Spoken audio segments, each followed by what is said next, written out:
A lively crowd gathers to celebrate the beautiful Lunetta's annual birthday party. Watching from behind a curtain, the dark-haired Loretta tells herself not to look upon the festivities with envy.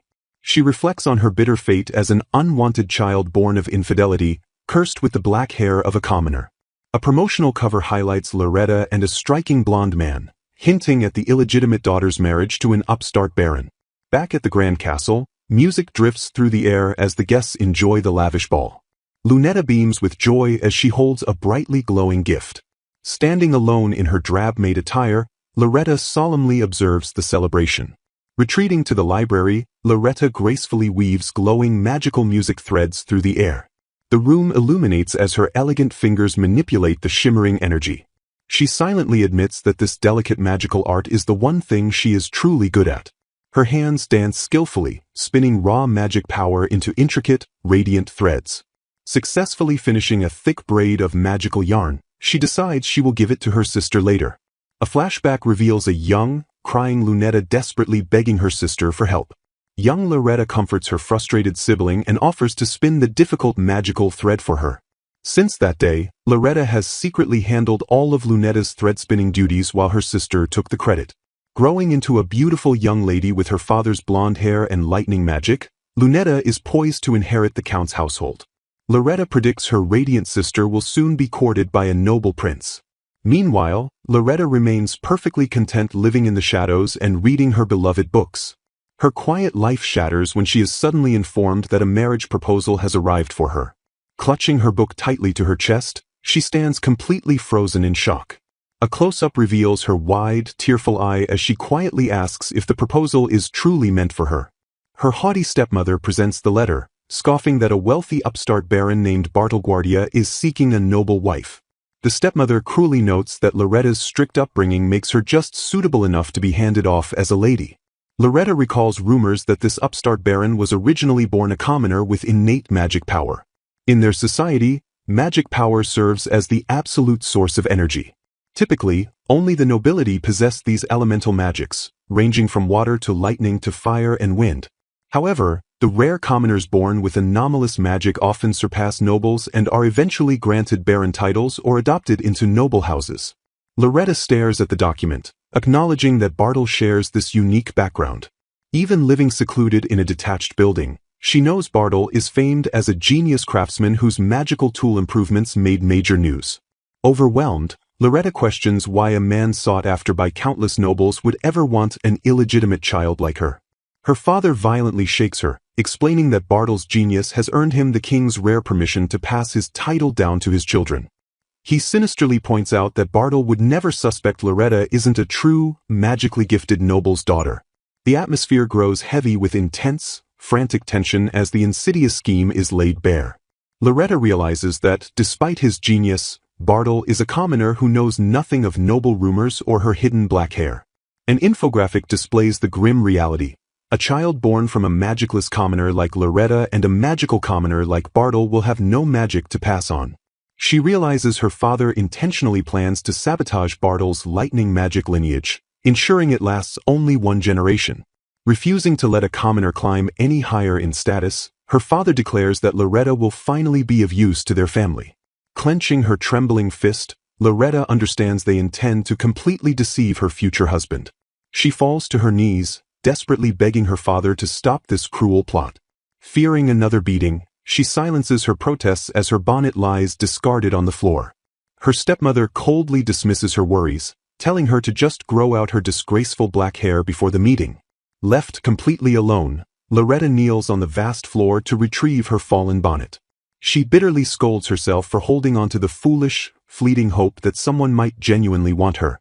Tears brimming in her eyes, she realizes that the genius Bartle will quickly cast her out once he discovers her inability to produce magical heirs. She imagines her younger self crying, terrified that being cast out would expose her mother's infidelity and the abuse she endured. Such a scandalous revelation would cause the Aben family to be permanently stripped of its aristocratic title. Tragically, Loretta knows she would be the only one blamed when the truth inevitably surfaces. Remembering her sister's radiant smile, Loretta accepts that she is not allowed to hold any expectations for a wonderful marriage. The narrative suddenly shifts to a delicate floral backdrop, initiating a flashback to 18 years ago. 18 years prior, a baby girl was born to Count Aben, a man with blonde hair, and his wife, a woman with brick-red hair. 18 years ago, a baby girl was born to Count Aben and his wife, but her arrival was met with shock and distressed cries. The child possessed neither her mother's nor her father's features, instead bearing the dark anomaly of black hair and gray eyes. Reaching out her tiny hand, the infant suddenly released a blinding, brilliant burst of magical energy. Horrified by the blinding display, her parents recoiled in sheer terror as they questioned the source of this overwhelming magic power. Enraged by the commoner-like black hair, her mother unleashed her fire magic while her father desperately shielded the baby, realizing the infant's unknown power belonged to neither of their elemental lineages. Suspecting infidelity with a commoner, her father questioned her mother's faithfulness, deeply fearing the child's dangerously strong and inexplicable magic. Her mother wept bitterly, lamenting that this tragedy could have been avoided if only the newborn had resembled her. Despite the overwhelming scandal, the Count and his wife did not divorce. A divorce was impossible because a wife's infidelity brought immense shame to the husband in noble society, and the Aben family was heavily indebted to her mother's relatives. Later that very same year, another newborn's cry echoed through the halls of the Aben estate. A second daughter named Lunetta was born, perfectly inheriting her father's blonde hair and her mother's brown eyes. The Count rejoiced with absolute relief, celebrating the birth of a true blood heir who possessed his exact same lightning magic. He proudly instructed young Lunetta about the secret magic inheritance ritual, explaining that noble heirs receive their family's power upon taking over the household. Vowing to eventually grant her his lightning magic, he commanded Lunetta to find a magically powerful husband to bear even stronger children for the Aben family's future. Young Loretta listened from the shadows, fully understanding her complete exclusion from the family's legacy. Cast aside and publicly declared a sickly, bedridden child, Loretta lived entirely alone in a detached building without a single maid. On the rare occasions she was absolutely forced to interact with others, she maintained the illusion of her fragile health. Her parents maintained a flawless facade as loving caretakers, spreading rumors that her hair was thinning from heavy medication while society pitied the unmarriageable girl. However, she knew that the dark rumors surrounding her true origins could never be fully silenced. Every noble secretly knew she was a black-haired child born of infidelity, a scandalous truth that even sweet little Lunetta likely understood. Staring at her reflection, Loretta nervously anticipated leaving the house in 3 days, wondering if she could keep up appearances or if she would be immediately divorced and sent back. The narrative shifts back to the past, where a young Lunetta joyfully thanked her sister for spinning an abundance of magical threads. Loretta gently embraced her sibling, asking if she was all right and acknowledging that Lunetta couldn't spin the threads alone. But instead of gratitude, a sinister and mocking smirk slowly crept across Lunetta's face. Dropping her innocent act, Lunetta sneered and mockingly asked if her older sister was genuinely worried about her. The golden-haired heir coldly revealed that she had long mastered thread spinning, insulting Loretta for thinking a 10-year-old couldn't perform such a basic task. Stunned, Loretta listened as Lunetta gloated that her isolated life in the annex had left her completely ignorant of reality. Tossing the magical threads aside, Lunetta cruelly declared she hadn't needed help for a long time, mocking Loretta's plain and pathetic existence. Lunetta patronizingly patted her sister's head, explaining she only let Loretta continue spinning because the illegitimate child seemed to enjoy feeling useful. Sighing dramatically, Lunetta turned her back and mocked Loretta for being incredibly slow to catch on to the deception. Dismissing her entirely, Lunetta arrogantly told Loretta to go marry a commoner without a care while she prepared for her prestigious magic inheritance ceremony. Left utterly alone in the quiet annex, the crushing weight of her sister's cruel manipulations settled over Loretta's shoulders. Raising her trembling hand, she silently grappled with the devastating realization that her only source of pride had been a lie. She clenched her fingers into a tight fist, fighting back the profound sting of betrayal and absolute uselessness. Overcome with guilt, she blamed herself for foolishly trying to act like a proper elder sister despite being a discarded child of infidelity.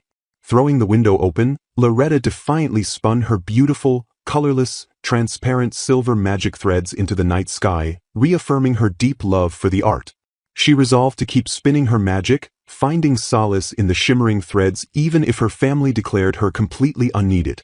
Returning to the present, a beautifully dressed Loretta prepared herself for the arrival of Lord Bartle. She firmly tied her shoes, knowing this fleeting dream of marriage would shatter once the Baron realized he had been deceived by an illegitimate bride. Adjusting her ribbon, she allowed herself to enjoy wearing her very first beautiful dress, if only for a little while. Walking down the grand staircase, she desperately wished for just one dazzling day to feel like an ordinary girl experiencing a normal wedding. At the bottom of the stairs knelt the upstart Baron, warmly introducing himself as Bartle Guardia. Loretta stared in absolute awe as the Baron took her hand, captivated by his dazzling golden hair that shone even brighter than her father's. The breathtaking golden hue mirrored her father's coloring perfectly. She remained completely transfixed by his radiant appearance, unable to look away from the brilliant blonde hair. Mesmerized by the beautiful golden radiance, she marveled at how such a majestic aura could belong to someone originally born a commoner. The striking similarity to her noble father's coloring only heightened the surreal nature of the quiet moment. She continued to gaze at him, overwhelmed by the majestic light radiating from the humble former commoner. Panic suddenly pierced her heart as the bewildered Loretta wondered if this dazzling man would violently despise her for deceiving him with her commoner's black hair. Terrified of the impending rejection, she braced herself for his anger, fearing he would turn around and immediately go home. Introducing the premise of a marriage meant to be sold off, the narrative centers on a man who introduces himself as Bartle Guardia. Moving into the second episode, a strikingly beautiful young man with flowing golden blonde hair unexpectedly makes his appearance.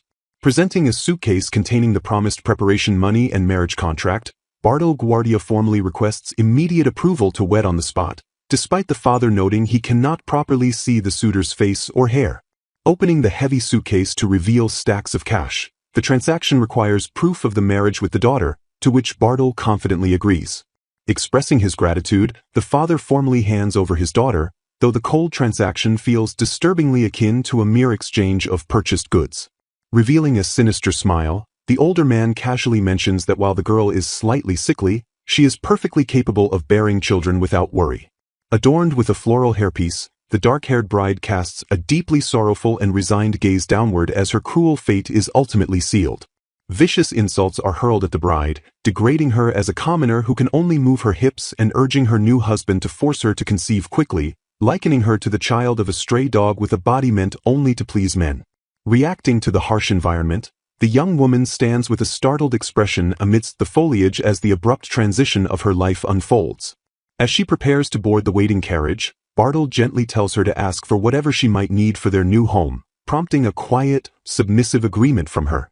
Leaving her oppressive past behind, the horse-drawn carriage carries the newlywed couple away through a lush, tree-lined path. Breaking the silence of the journey, Bartle sincerely compliments the stunning contrast of her beautiful black hair against her pale white skin. He explains that when the sunlight hit her dark hair earlier, it created a radiant halo effect, leaving her completely stunned and timidly thankful for such unexpected praise. Overwhelmed by the compliment, she reflects that her black hair has always been despised as proof of her illegitimate birth, making this the very first time someone has ever praised it like this. Despite the warmth in her chest, she cynically dismisses his kind words as mere polite courtesy, reasoning that there is no need for him to court her anymore since she is already his wife. Flushing deeply with a mix of embarrassment and unfamiliar affection, she averts her gaze as her handsome new husband smiles warmly down at her.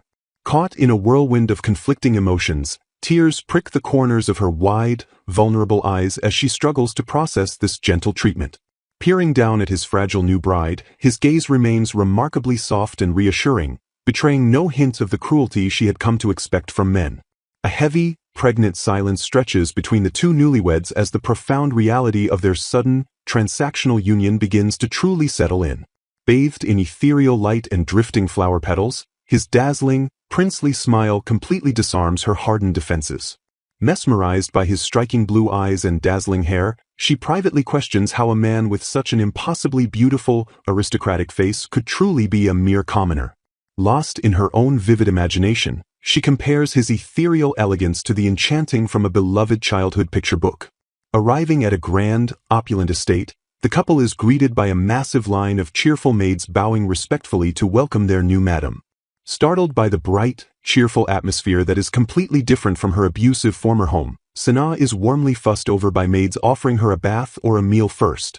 Staring down at the steaming bowl before her, A wave of melancholy washes over her as she wonders how long it has truly been since she was allowed to eat warm food.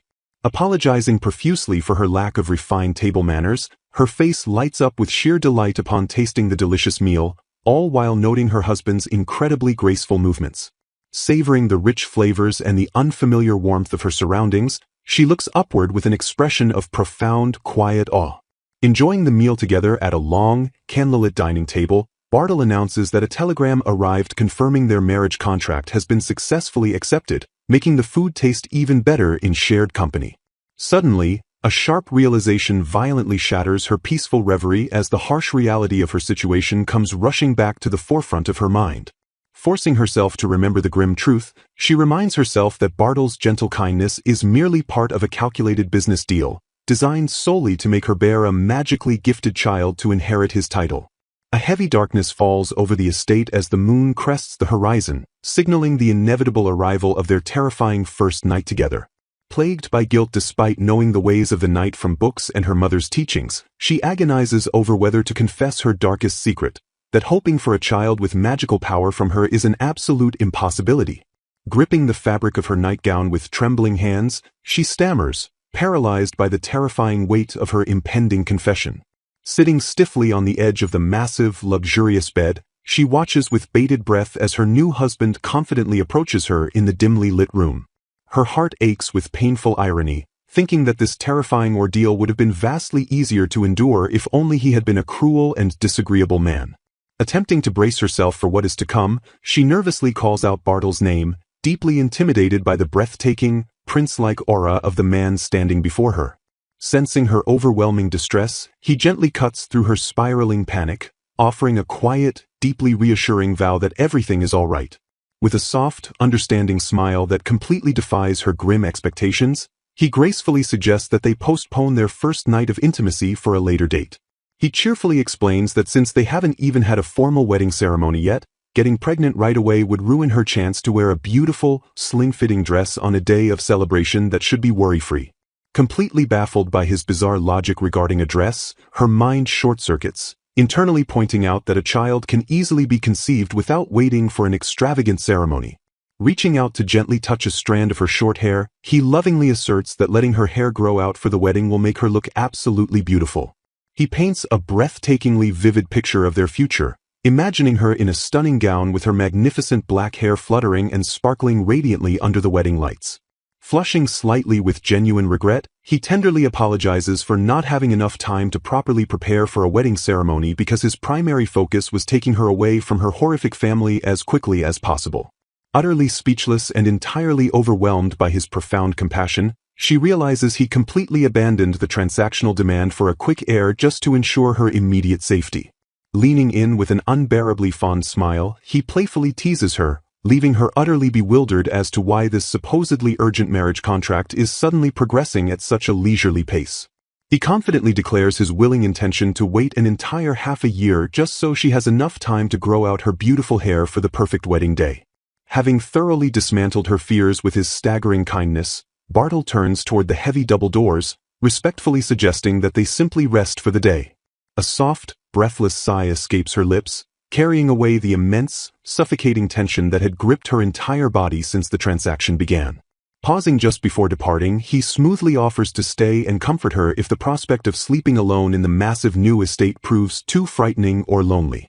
Throwing a final, devilishly handsome smirk over his shoulder, he leaves the choice entirely in her hands, proving himself to be a man of both stunning grace and profound, unexpected warmth. Gazing upward with wide, shimmering eyes, the young bride wears a delicate rose pinned in her dark hair as she processes her new reality. Reflecting on his playful demeanor, she realizes he just gave her what commoners call a wink, noting it is hardly a gesture befitting true nobility. She softly concludes that a man radiating such effortless warmth must have grown up surrounded by a deeply loving family and loyal friends. Bowing gracefully in her nightgown, she formally thanks him for his many considerate gestures and announces she will rest in her own room for the day. Attempting her utmost to return his playful energy, Loretta awkwardly forces a wink of her own before hastily bidding Bartle a good night.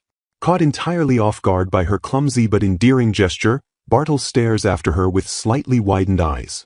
A moment of stunned silence washes over him as the profound sweetness of her timid effort fully registers in his mind. Meanwhile, Loretta's entire face flushes crimson as she realizes just how incredibly embarrassing her rigid attempt at flirting must have looked. Spiraling into immediate panic, she nervously stammers and kicks herself, fearing that her very first attempt at a wink came across as bizarre and strange. Completely overwhelmed by the sheer embarrassment of the moment, she loudly stutters a final goodnight and desperately grabs the door handle to escape. Left standing alone in the grand hallway, a faint blush steadily creeps across Bartle's handsome face as her adorable retreat sinks in. Safely behind closed doors, Loretta slumps heavily against the heavy wood, clutching her racing heart as she tries to process her wildly out-of-character behavior. The next morning, a sudden series of unfamiliar sounds outside her chamber door startles Loretta from her quiet solitude. A gentle knock echoes through the wood as a polite voice calls out, asking if the madam of the house is finally awake. A cheerful maid eagerly offers her services, politely requesting permission to enter and help the new bride prepare for her day. Admitting that this is her very first time being assisted by a morning maid, Loretta asks for her name, to which the girl brightly introduces herself as Cecily. Gazing up with a sense of profound wonder, Loretta takes in the gentle, supportive atmosphere that starkly contrasts with her previous life of neglect. Admiring the expensive mahogany furniture and the incredibly cute room decor, she is deeply touched realizing Bartle painstakingly prepared all of this just for her. Suddenly gasping in dismay, a harsh reality breaks her reverie as she remembers the only dress she owns is the worn garment she arrived in yesterday. Just as she begins to quietly panic about her lack of appropriate clothing, Cecily happily interrupts to grab her attention. With a knowing smile, the maid announces that she has brought a very special delivery straight from the master of the house. Loretta lets out a stunned gasp as the boxes are opened, revealing a breathtaking collection of exquisite gowns, sparkling jewelry, and delicate heels.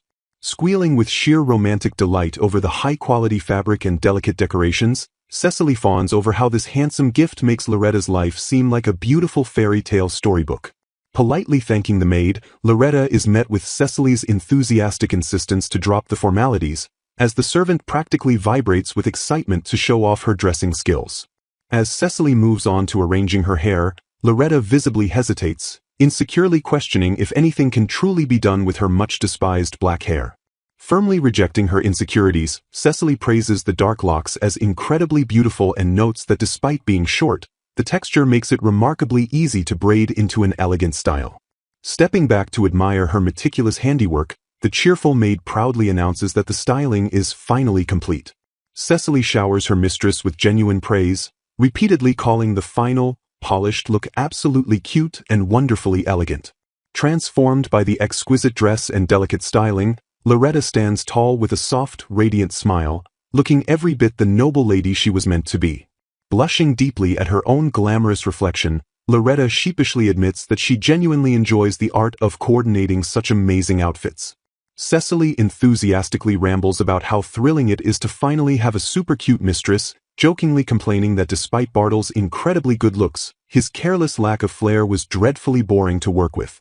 Smiling at the maid's lively and unfiltered gossip, Loretta feels her lingering anxieties effortlessly melt away in the warm, welcoming environment. Stepping out into the sunlit manor, she quietly calls out to Bartle, who is casually walking down the grand hallway with a thick ledger tucked under his arm. Halting in his tracks at the sound of her soft voice, Bartle turns around, his eyes immediately widening in absolute awe. Standing at the top of the grand staircase bathed in ethereal light, Loretta looks breathtaking in her sweeping gown, causing him to breathlessly call her name. Gazing up at his new bride with deep, unmasked affection, he firmly declares that she looks truly lovely, perfectly validating his excellent taste in the dress. Trembling slightly under his intense, adoring gaze, her heart races as she breathes his name in quiet reverence. Confirming her thoughts about his immense kindness, he bashfully admits that he was so excited he couldn't wait, secretly asking her cruel mother for her clothing sizes before the marriage. Noticing that his elegant navy scarf perfectly matches the deep color of her stunning new dress, she intimately wonders what tender feelings drove him to prepare such a thoughtful gift. Bowing her head to hide her growing flush, she offers her deepest gratitude and warmly confesses that she loves the beautiful dress very much. Sitting together for morning tea, Bartle excitedly suggests they go on a date, casually revealing to her immense shock that he took 3 entire days off work despite his busy schedule just for their wedding. Leaning in closer, he reinforces that spending this precious, uninterrupted time with her was the exact reason he cleared his usually demanding schedule. Without hesitation, he firmly grasps her delicate hand, leading her out into the bright, bustling world beyond the manor's walls. Escorting her to a magnificent overlook of the vibrant castle town below, he proudly declares the sprawling market to be his personal garden and insists there is so much he wants to show her. As they stroll down the lively cobblestone streets arm in arm, a boisterous voice suddenly rings out, warmly shouting Bartle's name. A jovial, mustachioed fruit vendor carrying a heavy basket of apples spots them, loudly noting how incredibly unusual it is to see the young lord walking with a woman. When the merchant mistakenly calls her just a girl, Bartle immediately puffs up with pride and fiercely corrects him, loudly announcing to the street that she is his newly wedded wife. The vendor playfully points out Bartle's elevated status as a baron and jokes about being invited to a grand noble wedding, to which Bartle eagerly promises to let him know when the formal ceremony happens. In a sudden burst of joyous generosity, the merchant tosses a large, perfectly ripe apple through the air as a spontaneous wedding gift. The vendor jokingly brings up how Bartle used to steal apples as a bratty child, prompting a flustered Bartle to quickly offer payment while Loretta politely thanks the man for the extra fruit. Surrounded by commoners in his childhood downtown, Bartle is greeted with both respect and playful mockery as a former petty thief. He stands amidst the bustling crowd, his tall and refined noble presence contrasting sharply against the familiar architecture of his humble origins. The locals tease him for acting dignified now, recalling his days as the mischievous Mariel brat who finally made it big. Bartle offers a self-deprecating smile to the girl beside him, admitting that this lively, gritty neighborhood is exactly where he was raised. Moved by the warm reception, the girl observes that he was truly blessed to grow up surrounded by so many people who care for him. Bartle finds her perspective refreshing, admitting he likes her phrasing and promises to view his difficult past through that kinder lens from now on. As they walk, she reflects privately on the immense hardships Bartle must have endured to rise from these streets to his current position. Breaking the heavy mood, Bartle excitedly points out a local stall, insisting that the crepes they serve there are absolutely delicious. He asks if there are any fruits she dislikes or if she has simply never had the chance to try a crepe before. When she reveals she has no dislikes, Bartle presses further to discover what her absolute favorite fruit might be. Blushing deeply under her wide-brimmed hat, she shyly confesses that she has a particular fondness for strawberries. Bartle beams at her confession, calling her cute before immediately ordering a strawberry crepe to celebrate her preference. The compliment leaves her stunned and flustered, her mind racing as she repeats the word, cute, to herself in disbelief. A cheerful vendor hands over an extra-large crepe on the house, and the girl marvels at how truly adorable the fruit-filled treat looks. Bartle watches her reaction with an intense, wide-eyed gaze, his own expression softening as he observes her genuine delight. Chuckling softly, Bartle suggests that she might actually have a bit of that cuteness in her as well, leaving her completely baffled. He tells her not to worry about his comment and focuses on the bag of produce, while she remains frozen in a state of confusion. The local shopkeepers tease Bartle for acting so smooth, asking where he found such a charming girl while he playfully keeps it a secret. She takes a bite of the fresh crepe and is immediately overwhelmed by how wonderful and sweet it tastes. Their journey leads them to a grand structure where Bartle introduces her to an automatic lift, explaining it is a specialized magic tool. He explains that he often improves these tools so they can run efficiently on the small amount of electric magic thread allocated to commoners. They stand side by side as the lift begins its ascent, the girl's small frame dwarfed by Bartle's broad shoulders.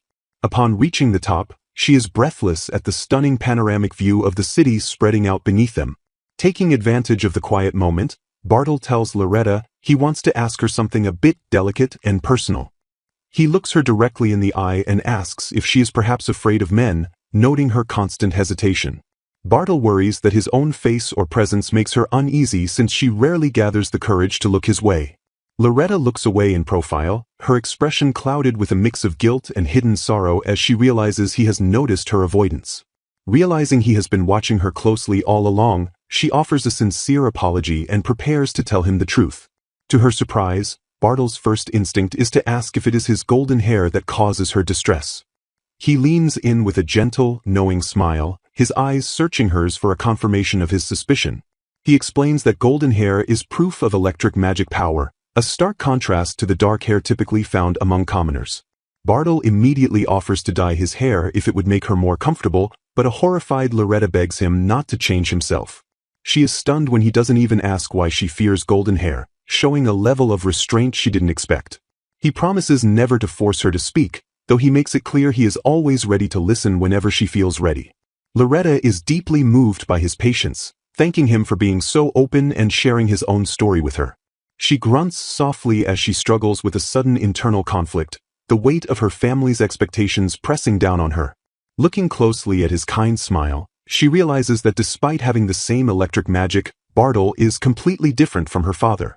She finds herself mesmerized by the golden sparkle of his hair and the clarity of his blue eyes, realizing how wrong her preconceptions were. The scene shifts to the quiet, moonlit balcony of the grand estate, where the architectural details stand sharp against the night sky. Leaning against the railing, she wonders why Bartle is being so incredibly good to her despite her coldness. A hand reaches out through the darkness, gently placing a coat over her shoulders to shield her from the evening chill. Bartle appears by her side, asking if she is having trouble sleeping while she looks up at him in surprise. Loretta finally voices the question burning in her mind, asking if he perhaps knew of her long before they officially met. Bartle admits he was first drawn to her after seeing the incredible magic thread she had spun. He explains that her family's thread was famous at the kingdom's treasury for its uniquely strong and long-lasting electric power. Loretta is confused, protesting that she was kept in the detached wing and couldn't have been the one responsible for such work. She insists that the high-quality thread he saw must have actually belonged to either her father or her sister. Certain of her own insignificance, she concludes that the thread couldn't have been hers and his admiration is misplaced. Bartle looks puzzled, remarking that if that's the case, it means he proposed to the wrong person entirely. Loretta is struck by a painful realization, staring into his kind eyes as she concludes that Bartle actually meant to propose to her sister. Loretta insists the threads were meant for Lunetta instead of her, unable to mistake a magical signature so deeply entwined with a person's essence. Relentlessly pressing the issue, a shadowy presence demands that she spin some of her thread to prove her unwavering claim. Trembling with an undeniable fear of the truth, the young woman realizes that weaving her magic is the only definitive way to confirm whose thread Bartle truly desired. Staring at her own grasping hands, Loretta's mind races with sheer panic over what might happen if she dares to manifest the very thread the magical prodigy admired.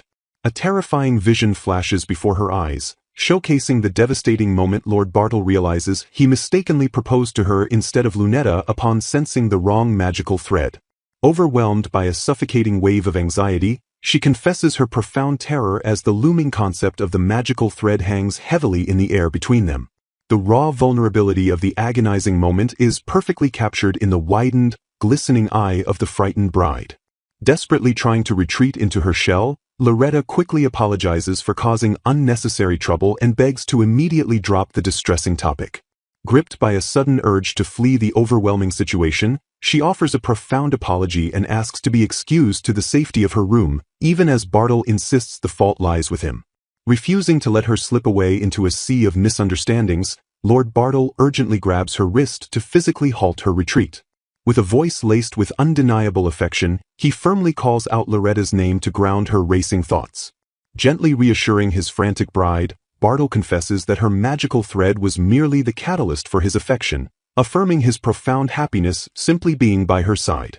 Looming over her with a tender yet intense gaze, he pins her to the bed and vows to untangle the complicated metaphorical threads currently binding their fragile relationship. The intricately dressed newlyweds find themselves intimately entangled on the mattress, their emotional barriers momentarily dissolving in the quiet space. Closing the agonizing physical distance between them, Bartle tenderly buries his face near hers, establishing an undeniable closeness that leaves her breathless. Their fingers slowly interlace in a powerful gesture of unity, silently communicating volumes of reassurance and budding romantic intimacy. Experiencing the physical reality of her new husband, Loretta notes the surprisingly cool sensation radiating from his gentle touch. Feeling the undeniable roughness of his callous skin, she realizes his hands bear the proud, hard-working marks of countless hours spent toiling in his beloved workshop. Stunned by the rapid emotional progression, Loretta marvels at how completely their world and connection have transformed over the span of a mere 2 days. Completely captivated by his newlywed wife standing right before him, Bartle begins to express a deeply vulnerable desire. Confusion dances in Loretta's eyes as she softly questions Lord Bartle about the true meaning behind his passionate declarations of longing. Stepping into a mesmerizing world of gears and innovation, the couple enters a sprawling workshop where Bartle eagerly invites her to expand her horizons. On the dawn of the third day, Bartle proudly explains that while mass factories produce standard goods, his true passion lies in meticulously improving large-scale government magical devices. Guilt momentarily clouds his features as he questions if his new bride is truly content spending the final precious day of his vacation exploring a dusty workplace rather than resting or attending a grand theater. Beaming with genuine enthusiasm, Loretta immediately dispels his worries by declaring her deep desire to visit a location that holds such vast importance to him. Thrilled by her supportive nature, the beaming inventor guides his newlywed wife deeper into the workshop to eagerly share the wondrous secrets of his craft. Taking on the role of an excited mentor, Bartle encourages Loretta to physically connect two intriguing electrical components. With a dramatic flick of his wrist and an energetic spark of raw magic, he initiates a fascinating demonstration of his life's work. Guiding her delicate hand over the intricate wiring, the brilliant inventor instructs her to send a surge of electricity straight through the newly formed circuit. Instantly responding to the flowing current, a beautifully constructed light bulb flares to brilliant life before Loretta's mesmerized gaze. Capitalizing on her awe, Bartle expertly explains that while electricity creates standard light, infusing it with magical thread allows the various devices to shine with dynamic elemental attributes. With her curiosity fully ignited by the glowing lamp, Loretta enthusiastically inquires about the underlying mechanics powering larger household items like refrigerators and fans. Diving headfirst into a spirited lecture, Bartle outlines the fundamental necessity of magnets in making electric motors continuously rotate. Eagerly spiraling into a highly complex explanation regarding the Hall effect and the magnetic repulsion of coiled iron, the eccentric inventor completely loses himself in the technical jargon of his trade. Finishing his impassioned mechanical rant, he proudly asks if she managed to grasp the fundamental concepts of the rotating mechanisms. Staring blankly at the complex machinery, Loretta sheepishly admits that the incredibly dense technical information flew completely over her head. Chuckling with a bashful hand rubbing his eye, Bartle quickly apologizes for his overzealous tangent, admitting he frequently alienates people when he gets overly excited about his fun projects.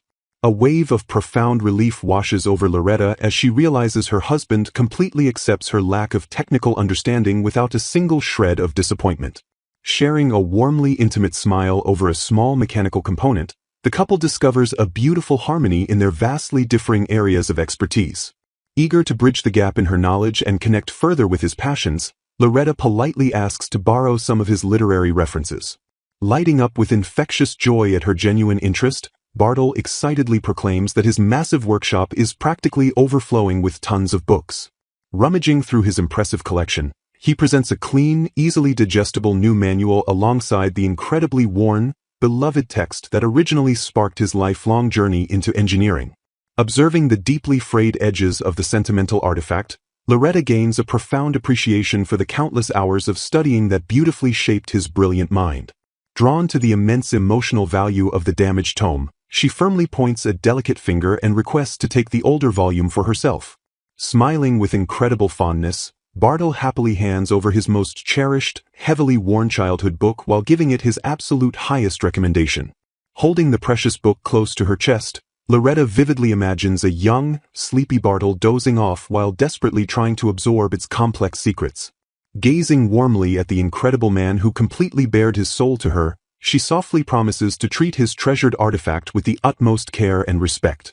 Wandering deeper into the magical facility, the new bride marvels at the massive, intricate machinery silently humming in the background of her husband's sprawling sanctuary. Pointing to a specific cluster of ancient-looking relics, Loretta notes their astonishing historical significance, recognizing them as revolutionary designs originating from exactly 3 centuries ago. Humbly refusing the title of a true genius, Bartle reveals the legendary truth that a mysterious guide from another world suddenly appeared centuries ago to rapidly invent the very magical devices he now merely improves.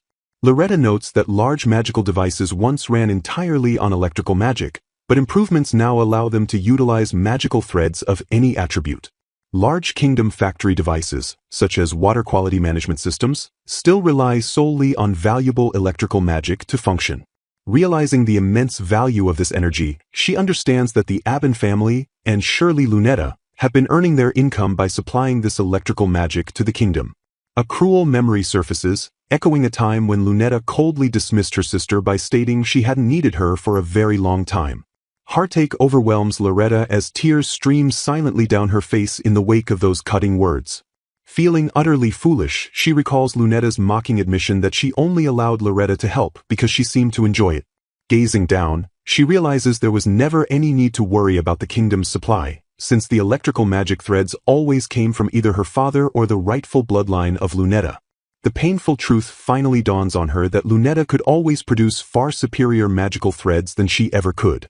A voice suddenly calls out her name, interrupting her melancholic reverie.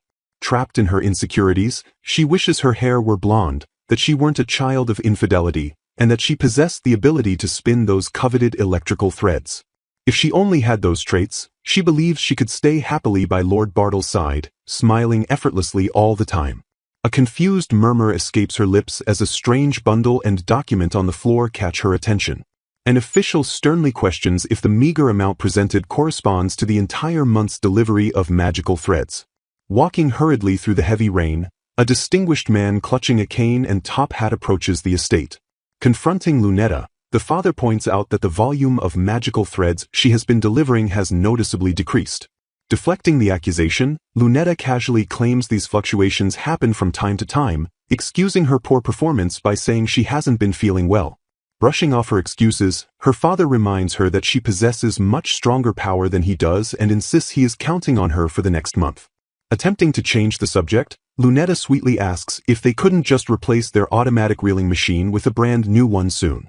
She argues they should still have the money saved from her sister's marriage and their clothing expenses, prompting a concerned Lord Zale to remind her how expensive reeling machines truly are. The tense financial discussion is abruptly interrupted when they are informed that the representative from the Colgate Trading Company is waiting. A sharp-tongued woman warns him that Lunetta is reaching the age to inherit the house, and reckless spending will only burden them with debt once again. Smiling confidently, he dismisses the concerns by asserting that electrical threads are worth a fortune, and as long as Lunetta can produce far more and better quality threads than him, they will never have money troubles. Standing alone and disheartened, Lunetta visibly bears the immense weight of her family's crushing expectations.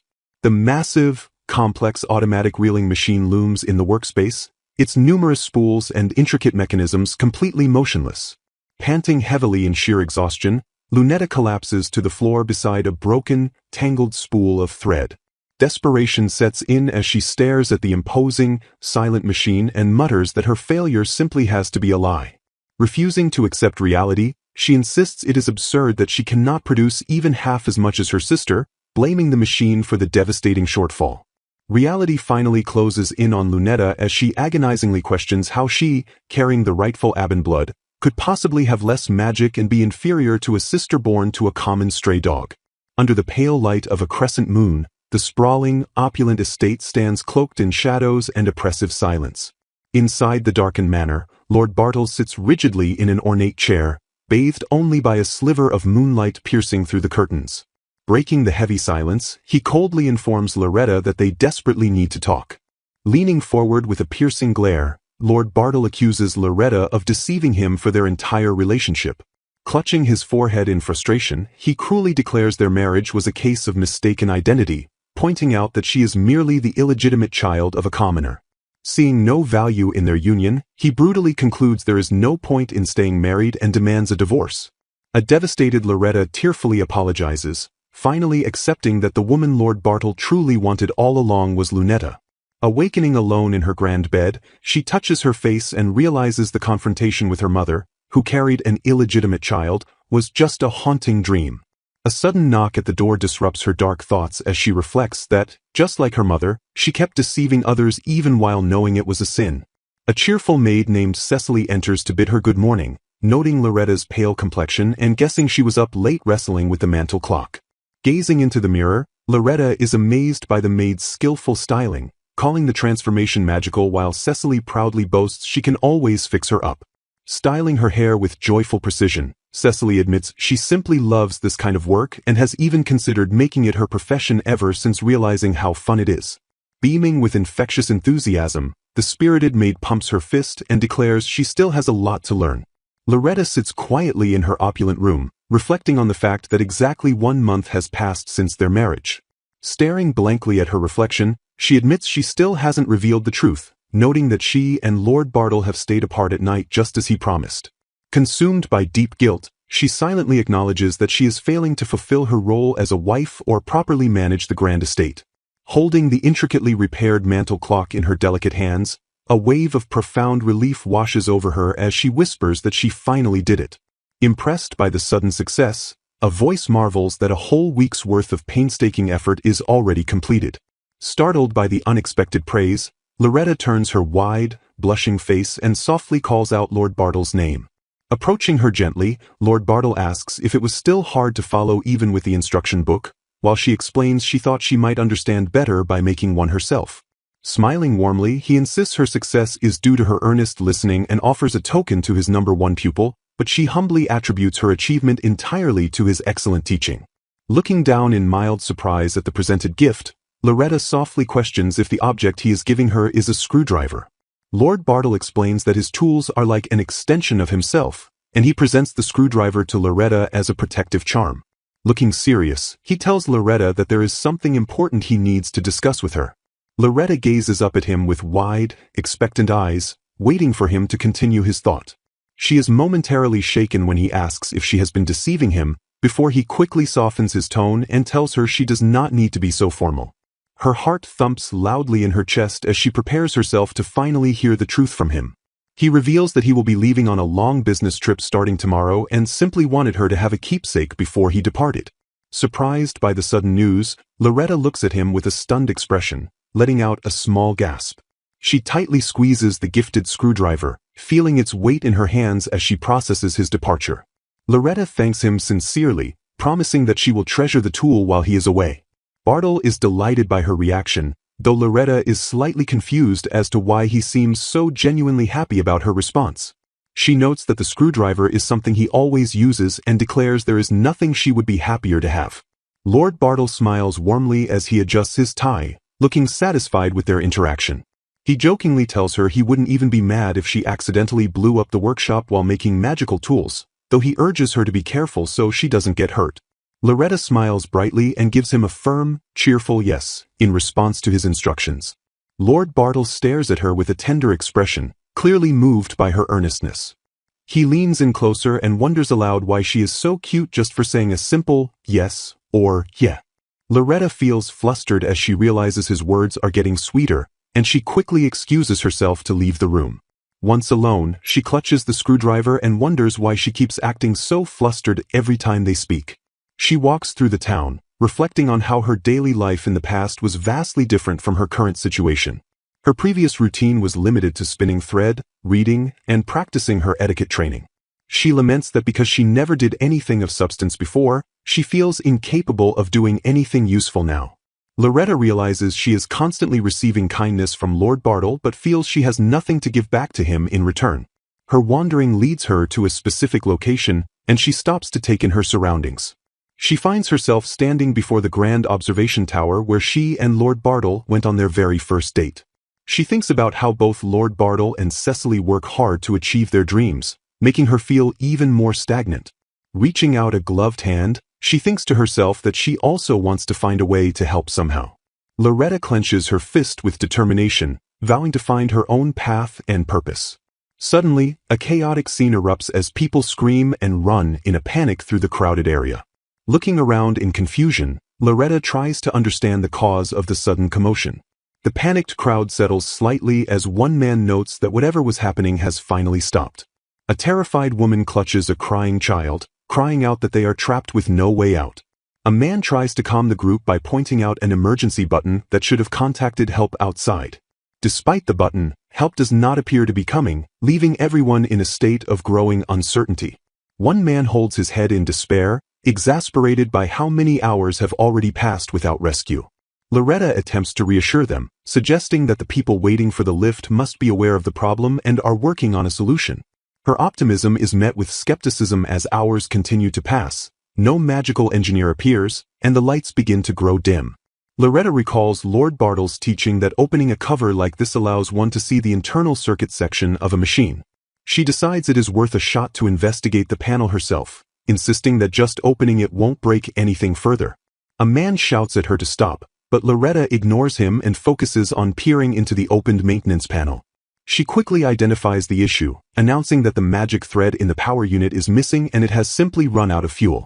She asks if the lift would run again if they simply provided a new magic thread, which the skeptical man admits would be correct. The man looks at her in disbelief and asks if she isn't a noble who should know these things.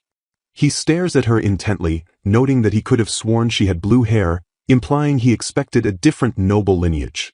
He explains that while he could break the lift with water pressure, he cannot create the necessary thread without a spinning machine.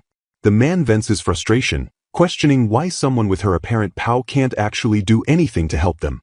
Loretta hesitates, thinking about her black hair and worrying that they should just wait for rescue eventually. She fears that if she spins the thread here, the evidence might be examined and eventually reach Lord Bartle, exposing her secret. A dark vision of Lord Bartle coldly demanding a divorce flashes through her mind, heightening her anxiety. Despite her fear of exposure, she asks herself if she is really supposed to just do nothing while others suffer. Hearing the child's desperate cry for their mother, Loretta's resolve hardens, and she prepares to take action. A comforting hand gently strokes a crying child's hair, silently urging them to hang in there. Amidst the unfolding crisis, Loretta channels her focus to unleash her magic into a glowing sphere. A lingering thought suggests that the truth of this situation will eventually come to light. Gripping the fabric of her dress, Loretta watches as brilliant, glowing threads of magic begin swirling dynamically around her. Observers are left in absolute awe, marveling at the beautiful and intricate hand-spun magic thread. Carefully holding the spool of magical thread, Loretta steps forward and confidently announces she will insert it into the fuel chamber. With intense determination reflecting in her eyes, she firmly slams the chamber closed. The gathered crowd flinches in surprise as the massive machinery suddenly shudders and violently rumbles to life. A man triumphantly cheers for his amazing sister, while another stares in disbelief as the colossal mechanism finally moves. The exhausted group erupts into joyous celebration, collectively exclaiming that they actually did it. Out in the moonlit courtyard, an angry man shouts at the administration bureau, demanding to know why they falsely claimed the fuel was out. A frustrated worker bitterly curses that he ended up being saved by some noble, while an official meekly apologizes. Grateful citizens surround Loretta, offering their heartfelt thanks for her incredible intervention. Loretta smiles with immense relief as officials announce they will be checking everyone's condition and urge them to report any illness. With her heart still pounding wildly, a blushing Loretta closes her eyes, scarcely believing she actually pulled off such a miraculous feat. Thinking fondly of Lord Bartle, she realizes with profound emotion that this is the very first time she has truly been of use to anyone. A fleeting memory flashes through her mind, showing someone gently placing a tool into her waiting hands. The scene shifts to a serene, moonlit cityscape where large stone buildings stand quietly under a vast starry sky. Frantically scanning his surroundings, the long-haired Lord Rex wonders aloud where the mysterious object could be. His eyes narrow in frustration as he recalls how he couldn't see clearly earlier due to the blinding light. He remains utterly astounded, marveling at the mere thought that someone could handspin such a dazzling, powerful thread. Panicked aides suddenly rush up to him, sighing in relief to find him unharmed after searching everywhere. Completely ignoring their concerns about his abandoned tools, he urgently commands them to find the tall, blonde woman who wielded the electricity magic. Despite his aide pointing out the pitch-black conditions of the fuel chamber, Rex stubbornly insists the savior was undoubtedly a blonde beauty. Back inside, Loretta politely introduces herself to the officials, leaving them amazed to meet the woman who spun the electric thread. An older official gasps in sudden realization, asking if she could possibly be the wife of the genius Lord Bartle. The official explains that the ancient automatic lift solely operates on electric magic thread, emphasizing how incredibly lucky they were. He studies her with immense surprise, noting that since most users have shiny hair, a black-haired noblewoman wielding such magic is exceedingly rare. Filled with sudden uncertainty, Loretta quietly wonders to herself why the ancient machine moved using her specific thread. The perplexed official strokes his chin, pondering how the renowned, high-quality thread from the Aben family could have possibly run out. Meanwhile, Rex's exhausted aides report they couldn't find the mysterious blonde woman anywhere, prompting him to demand a screwdriver. Striding purposefully up to the lift's control panel, Rex swiftly pops the mechanical casing open. Peering intently inside the dark chamber, he immediately spots a spool of glowing thread resting on the mechanism. Delicately pulling a glowing strand between his fingers, he recognizes it as the exceptionally beautiful, pearl-colored thread belonging to the Aben family. To his profound shock, he realizes this specific thread does not belong to the head of the family, but rather to the young lady. Staring intently at the glowing magic, he remains utterly captivated by the staggering realization that such a masterpiece was entirely handspun. Smiling with intense fascination, he softly admits that he never imagined finding something so incredible in a place like this. Holding the delicate strand, he nostalgically remarks that it had been so long since he encountered anything like it. Back at her opulent estate, Loretta leans on her balcony, guiltily wondering why she went an entire month without spinning a single thread. Joyful memories flash through her mind of spinning thread alongside Lord Bartle, making her realize she was having so much fun she forgot her underlying fears. Finding sudden clarity amidst her internal conflict, she firmly resolves to put an end to her lingering hesitation today. She logically reasons that since Lord Bartle has never even touched her, there is absolutely no risk of pregnancy. Clasping her trembling hands, she expresses profound, lingering relief that their relationship never escalated to that point. Gazing down from the high balcony with renewed determination, Loretta prepares herself to finally face her husband. Down in the sunlit courtyard, an enthusiastic Lord Bartle waves brightly from his grand carriage as servants scramble to unload his luggage. Staring down at the man she admires with an affectionate smile, Loretta whispers that she refuses to lie to him anymore. Bursting through the manor doors, Bartle excitedly greets her, while she warmly welcomes him back and apologizes for bothering him so soon. Scolding her gently about her safety, Bartle insists she must take Cecily as an escort from now on so he can travel with peace of mind. Catching him off guard, Loretta looks at him with intense sincerity and asks to show him something incredibly important. In a breathtaking and dramatic display, Loretta summons her hidden magic, causing brilliant threads of light to swirl elegantly around her gown. Lord Bartle gazes in stunned silence, his eyes wide as he realizes that the beautiful material he is holding is her hand-spun creation, and he whispers softly, utterly captivated by what he is seeing right before him. He looks deeply into her eyes with undeniable affection and sincerely confesses that both the magical thread and Loretta herself are breathtakingly beautiful. Bartle tenderly holds the glowing strands of magic in his hands, completely mesmerized and intensely focused on the sheer quality of this incredible thread. Loretta nervously holds the brilliantly glowing magical thread in her own hands, reflecting on how the situation has thoroughly defied her expectations, while Bartle states that this is the very thread he has been tirelessly searching for. Bartle smiles brightly, noting how incredibly rare it is to get this much magical output from hand spinning since nobles these days exclusively rely on spinning machines, leaving Loretta utterly confused as she wonders if her personal thread was truly what Lord Bartle had been seeking all along. Loretta solemnly explains that her black hair is a distinct physical trait of being an illegitimate child, and she notes her thread isn't actually electric magic yet, to which Bartle listens intently and calmly acknowledges her heartfelt confession. Closing his eyes with a gentle, nostalgic smile, Bartle explains that he had once encountered one especially beautiful thread from the Aben family and kept wondering what kind of extraordinary person had spun it, prompting Loretta to silently wonder if Lord Bartle had already known the truth about her identity. Bartle elaborates on his unique skills, explaining that a rare few Magitech engineers possess the extraordinary ability to deeply sense the character or soul of the spinner directly from their woven magic thread. As he gently and reassuringly holds her hands in his, Bartle reveals that he only knows one other Magitech engineer in existence who shares this profound sensory ability, leaving Loretta staring in sheer astonishment as she questions if he can truly read a person's character directly from their thread. With her eyes wide in realization and her cheeks slightly flushed, Loretta looks up at him and softly asks if Lord Bartle possesses this rare, magical ability too. Bartle firmly confirms her suspicion, stating that he can indeed see the very soul woven into the thread, and he adds with deep admiration that the thread she spins by hand possesses the brilliant, flawless luster of pure pearls.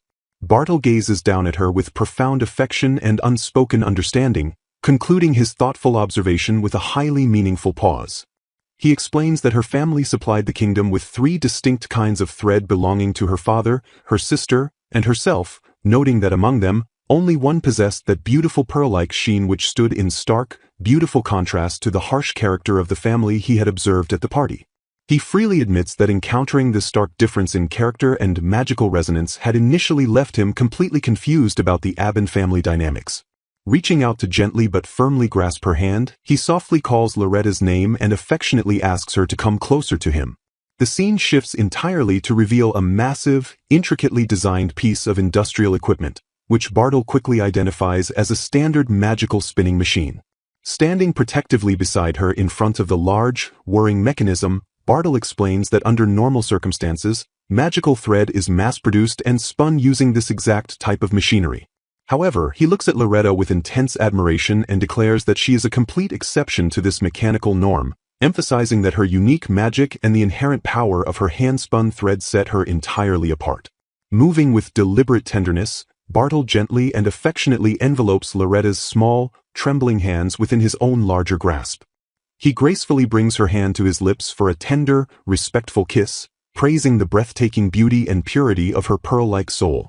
With tears welling in her eyes and a deeply flushed face, Loretta listens in stunned silence as Bartle passionately confesses that this beautiful soul is exactly why he absolutely and unequivocally wanted her. Completely overwhelmed by his incredibly heartfelt and unexpected words, Loretta softly murmurs Lord Bartle's name in pure awe. The heavy, emotional mood lightens slightly as Bartle playfully fumbles with the glowing thread, admitting with a chuckle that hand-spinning is surprisingly difficult, especially when trying to make the magical output perfectly even. Loretta smiles warmly, genuinely complimenting him on being quite skilled for a beginner, while recalling that she had been harshly and relentlessly corrected by her mother countless times to achieve her current level of mastery. Loretta reflects deeply on her past, wondering why her mother forced her to practice hand-spinning so much while strictly hiding the activity from her father, vividly remembering her mother instructing her to always spin in absolute secret. Bartle confidently remarks that if commoners could easily hand-spin magical thread just like she does, the world would be quite different. He speculates enthusiastically that her exceptional hand-spinning might serve as a highly valuable lead for his research, envisioning a bright future where life could be made so much easier by creating advanced magitech tools that run efficiently on just a tiny amount of magic. Bartle continues to struggle playfully with the magical thread, excitedly exclaiming that the delicate process is incredibly tricky to master. He diligently and carefully practices manipulating the glowing loop of magical thread with his fingers, trying to perfectly emulate her technique. Loretta watches him with a heavy heart, feeling a sharp pang of guilt because she still cannot bring herself to confess the painful truth that she was lying to him yet again. Sitting alone at a desk while examining a small light bulb, Loretta realizes that the thread she spins should theoretically be low-grade and attribute-less, yet it has mysteriously been delivered and classified as high-quality electric thread. She begins to carefully connect the dots, suddenly remembering that the officials had explicitly stated the automatic lift exclusively runs on electric thread. Seeing the light bulb brightly illuminate to indicate it is fully powered on, Loretta astutely deduces that her mother must have deliberately hidden the critical fact that her hand-spun thread actually functions perfectly as electric thread all along. Pacing anxiously in front of a grand, towering bookshelf, Loretta admits to herself that she remembers another highly pressing issue weighing heavily on her mind regarding the true nature of their relationship. Reading intently through a thick, authoritative legal tome, she discovers that among the nobility, a formal marriage annulment is only legally permitted in the specific case of a white marriage, with absolutely no consummation. Loretta realizes with mounting dread that since Lord Bartle can distinctly see the subtle differences in magic thread and has thoroughly investigated her family's background, he might very well already know about her shameful illegitimate status. She fearfully suspects that he is intentionally maintaining this unconsummated white marriage and deliberately putting off their first night so that he retains the legal right to easily annul their union later. Staring blankly ahead, she pieces together a heartbreaking, devastating theory that the kind Lord Bartle heard disturbing rumors about an illegitimate, mistreated girl who spun rare thread, and out of sheer pity, he married her solely to legally save her from that wretched life. Clutching the heavy legal book closely to her chest, she sorrowfully concludes that this tragic, pity-based explanation fits all the observed facts perfectly. Hot tears begin to well up uncontrollably in her eyes as the devastating weight of her profound realization and deepest insecurities crashes down upon her. Utterly overwhelmed by sorrow, fear, and insecurity, she collapses to the floor, burying her tearful face in her knees beside the discarded legal book. The scene transitions brightly to the exterior of a grand, sunlit, heavily ornamented mansion with a luxurious horse-drawn carriage arriving at the front steps. Loretta, dressed impeccably in a stunning, voluminous dark gown adorned with delicate star-like patterns, respectfully curtsies and formally introduces herself.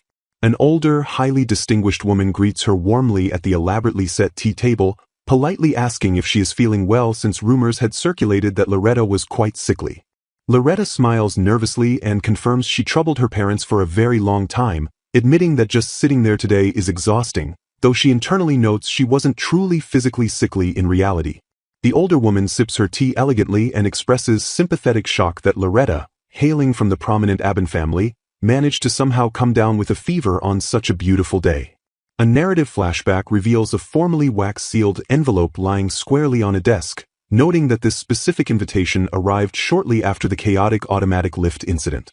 Bartle had earnestly asked Loretta to accompany him to a seemingly small tea party that he simply could not refuse, explaining that the host, the former Marchioness Fenris, had looked after him since he was a mere commoner, though he nervously recalled her highly intimidating nickname, the Fierce Marchioness.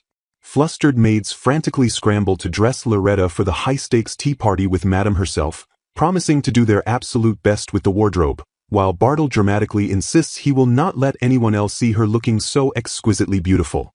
Snapping violently back to the present high society tea party, Lady Lurena fiercely glares over her decorative fan and firmly demands to speak with Bartle's wife completely alone the very moment they arrived. A maid calls out to Bartle to handle the stove maintenance, prompting his enthusiastic agreement. An older woman gently asks Loretta about her life with Bartle, noting that he seems like a very frank person. Startled by the sudden question, Loretta's eyes widen slightly as she registers the inquiry. Pasting on a polite smile, Loretta insists that Bartle treats her very well and there are no inconveniences at all. The older woman sighs knowingly, mentioning that Bartle has faced his share of hardships and jealousy regarding what he is trying to achieve. A brief, silent moment passes as the weight of the woman's words settles between them. Turning their attention to a grand portrait of Bartle on the wall, the older woman affirms Loretta's unspoken thought. Closing her eyes in fond remembrance, the woman explains that she developed a parental affection for Bartle because his talent reminded her of her late son. Loretta stares in surprise at the portrait of a Bartle she never knew, while the older woman reveals she once secretly considered finding him a bride and asks if Loretta wants the painting. Offering the portrait as a gift, the woman earnestly asks Loretta to continue supporting Bartle. Gripping her dress, Loretta sits in stunned silence as she absorbs the older woman's heartfelt request. A lingering sense of duty takes hold of Loretta's thoughts as she considers the future. Lowering her gaze with quiet determination, Loretta softly vows that she fully intends to support him. She firmly resolves that being a supportive partner is exactly the person she wants to become. Smiling warmly, the older woman notes that while Loretta has never attended a social gathering, her proper etiquette training from Margot is quite evident. Dismissing her own previous inquiries, the woman affectionately praises Loretta's heartfelt declaration of wanting to be a supportive wife as a truly fine answer. Staring down at the framed portrait with tearful eyes, Loretta is gently prompted by the woman to voice her own true desires. Gazing at Bartle's painted image, Loretta internally questions what it is she truly wants for herself. Overwhelmed by conflicting emotions, Loretta realizes she wants things to stay as they are, fearing that her desire to not deceive Lord Bartle might ruin everything even if he only shows her pity. Suddenly, the older woman cries out in alarm as she realizes Loretta is burning up with a terrible fever. Breathing raggedly and gripping her forehead, Loretta's consciousness begins to slip as the intense fever takes hold. In her delirious haze, a single, desperate thought echoes in Loretta's mind about just wanting to be by his side. Fading into a fever dream, Loretta recalls how the beautiful and kind Lord Bartle always speaks to her on equal terms despite being such an amazing person. She fondly remembers the quiet joy of seeing him come home every night, cherishing his scatterbrained, cute sides that give her unexpected courage. Loretta's memories shift to the simple warmth of his touch, realizing that just holding hands makes her heart feel entirely full. Collapsing completely into Lurena's arms, Loretta mentally apologizes for hiding her irreplaceable, overwhelming feelings. Cradling the unconscious girl gently, Lorena reassures her that there is nothing to worry about and that she will undoubtedly be of great help to Bartle. Loretta is swiftly tucked into a grand bed by the anxious household staff, while someone chides her for doing something so reckless. Bursting into the room with wide eyes, Bartle demands to know the cause of the sudden commotion. His expression instantly twists into a mask of pure shock as he takes in the sight of his bedridden wife. Lorena fiercely reprimands Bartle for failing to notice Loretta's severe cold, pointing out that his earlier inquiries about a white marriage had already raised her concerns. Grabbing Bartle's arm, Lorena furiously lectures him that keeping a noble woman bound in a white marriage, even if he married her to rescue her, is a deeply insulting and precarious arrangement. Unflinching under Lorena's intense scolding, Bartle calmly states that the situation does not look that way to him.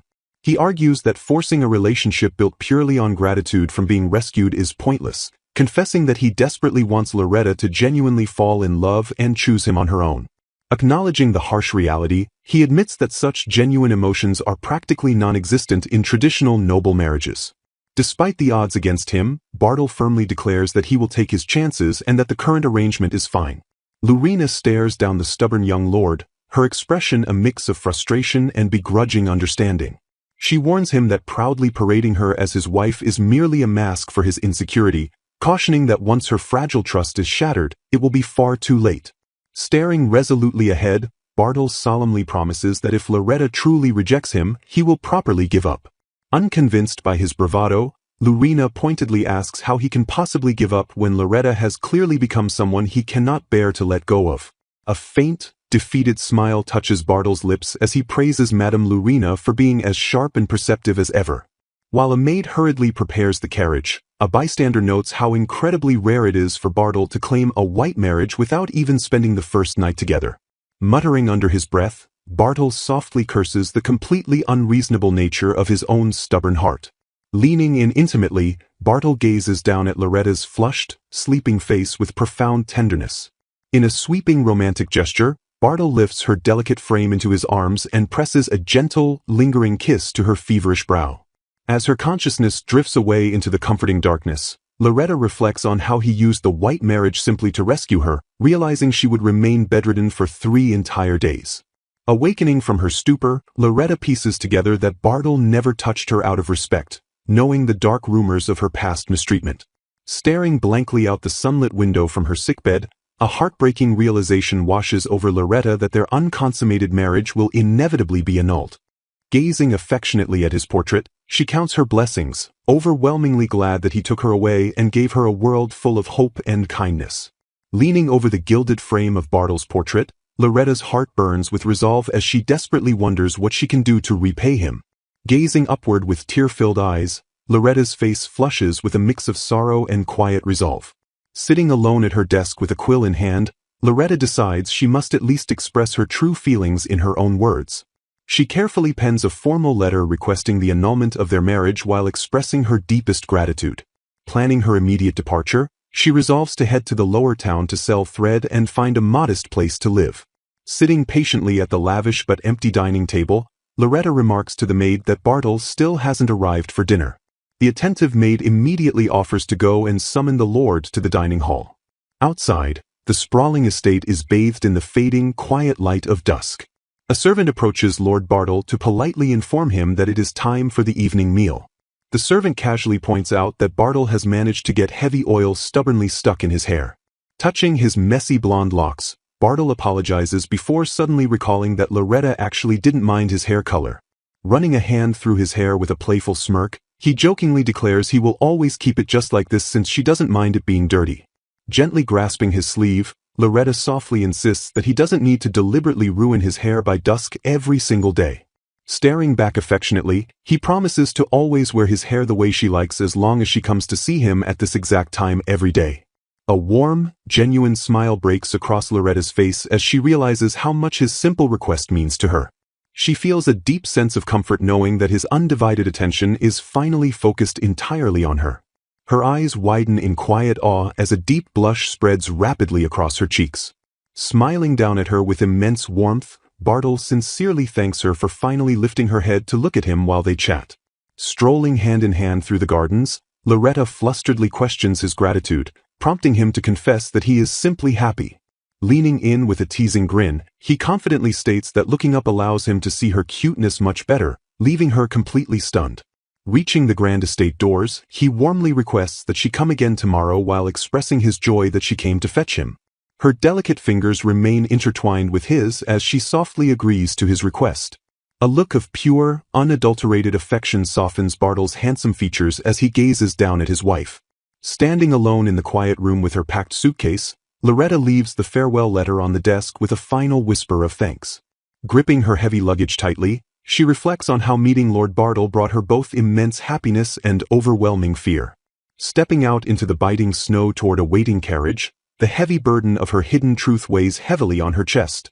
Gazing up into the cold, falling snow, she feels a sudden shift in her resolve. A desperate, undeniable impulse suddenly surges through her entire body. She realizes with sudden clarity that she must see him properly one last time before fleeing into the night.